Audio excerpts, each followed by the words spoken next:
સાવરકુંડલાની શાંત ગણાતી નાથનાથ સોસાયટી આજે બપોરે ધડાકાના અવાજથી ગુંજી ઉઠી હતી.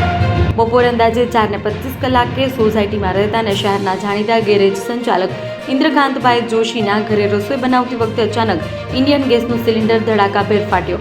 આ ઘટના એટલી ભયાનક હતી કે તેનો અવાજ દૂર સુધી સંભળાયો અને આસપાસના લોકોમાં અફરાતફરી મચી ગઈ.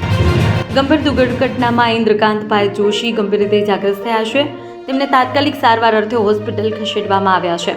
સિલિન્ડર બ્લાસ્ટ બાદ ઘરમાં વિકરાળ આગ લાગી હતી, જેમાં ઘરની તમામ ઘરવખરી કિંમતી સામાન બળીને રાખ થઈ ગયું છે.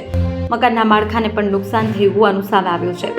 ઘટનાની જાણ થતાં જ સાવરકુંડલા નગરપાલિકા ફાયર બ્રિગેડનો કાફલો ઘટના સ્થળે દોડી ગયો.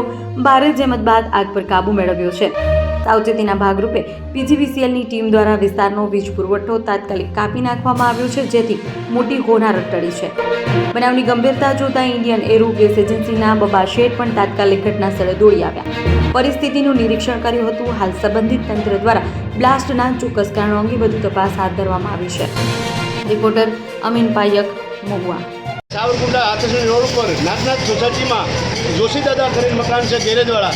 તેમનું મકાનની અંદર અચાનક આગ લાગતા શોર્ટ સર્કિટના કારણે ગેસ કઈ કંપની હશે તે ખબર ઇન્ડિયન કંપનીનો બાટલો ફાટ્યો. અંદર લોકો અડદિયા બનાવતા હતા. ખુશીનો માહોલ હતો. એ દરમિયાન મારી તાબડતોબ ભાગીને બહાર આવ્યા. કોઈ જીવની નથી, મનુષ્યને કોઈ તકલીફ નથી થઈ, પણ જે માળીનો ગભરાટ હતો એ જોઈ બળી ગયા છે. રાખી અને જાતે સાથે મારા મિત્ર પાંડેજી અને આજુબાજુના એરિયાવાળાએ તાત્કાલિક ડોલુથી લઈ અને આ આગને બુઝાવવાનો પ્રયાસ કર્યો. 90% જેટલી આગ બુઝાઈ ગયા પછી જે ફાયર બ્રિગેડ છે એને ફોન કર્યા, બધા આવ્યું છે, વહેલું આવ્યું, પણ કોઈને એવી ખબર નહોતી કે ફાયર બ્રિગેડને જાણ કરી.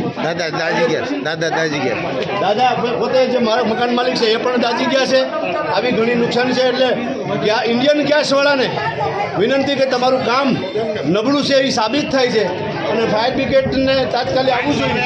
જોકે જાણ કરી છતાંય થોડુંક લેટ થયું. હવે આ સમયે ઇન્ડિયન ગેસવાળાને અમે વખોડી કાઢીએ છીએ.